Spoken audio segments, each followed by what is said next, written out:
আসসালামু আলাইকুম, সবাই কেমন আছেন? নতুন আরেকটি ভিডিও নিয়ে হাজির হলাম।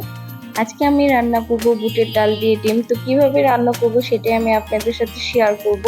এখানে আমি বুটের ডাল নিয়ে নিয়েছি। বুটের ডাল এখানে আমি ভালো মতো ধুয়ে সিদ্ধ বসাই দিব।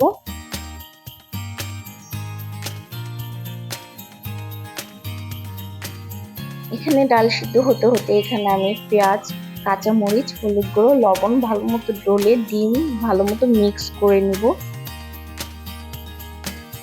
এইখানে আমি 4টা ডিম নিছি, আপনারা এখানে আরো ডিম অ্যাড করতে পারেন। এখানে আমি একটা বাটিতে পলিথিন সেট করে নিচ্ছি, যেহেতু আজকে আমি পলিথিনের ডিমগুলো সিদ্ধ করব।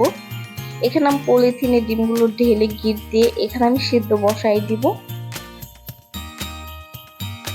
কিছুক্ষণ পর আমি ঢাকনা খুলে পলিথিনটাকে একটু উল্টে দিব, যাতে দোনো সাইড ডিমগুলো ভালো মতো সিদ্ধ হয়। এখানে আমার ডিমগুলো সিদ্ধ হয়ে গেছে। এখন আমি পলিথিন থেকে ডিমগুলো বের করে ঠান্ডা করে নিয়ে আমি এখানে ডিমগুলোকে ভালো মতো কেটে নেব।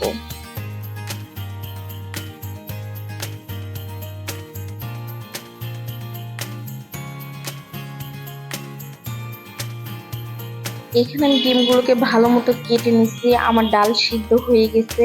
এখন আমি ডিমগুলোকে একটু ভেজে নেব।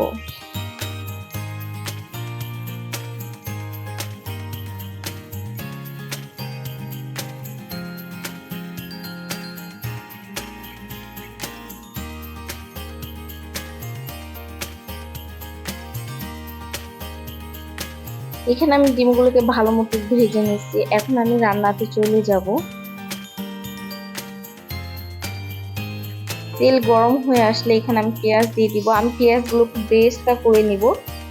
এখানে আমি রান্না করার জন্য এখানে আমি কাঁচামরিচ ব্লেন্ড করে নিয়েছি, আদা, রসুন, লবণ, হলুদ গুঁড়ো দিয়ে আমি মশলাটাকে রেডি করে নেব। পেঁয়াজগুলো বেরেস্তা হয়ে গেলে আমি নামিয়ে এখানে আমি যে মশলাগুলো রেডি করে রাখছিলাম সেগুলোকে আমি কষাই নিব। মশলাটাকে অল্প পরিমাণে পানি দিয়ে এখানে আমি ভালো মতো কষাই নিব। এখানে আমি যেহেতু পেঁয়াজ অ্যাড করিনি, আমি কিছুটা পেঁয়াজ দিয়ে দিব। মশলাটা ভালো মতো কষানোর পরে এখানে আমি ডালগুলো দিয়ে দিব।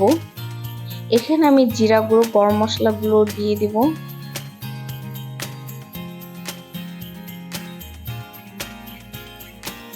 মশলাগুলোকে ভালো মতো মিক্স করে আমি ঢেকে দেব কষানোর জন্য। এখানে ডালগুলো কষানোর পর আমি পরিমাণ মতো গরম পানি দিয়ে দিব। পানি দিয়ে একটু নেড়ে আমি ঢেকে দিব।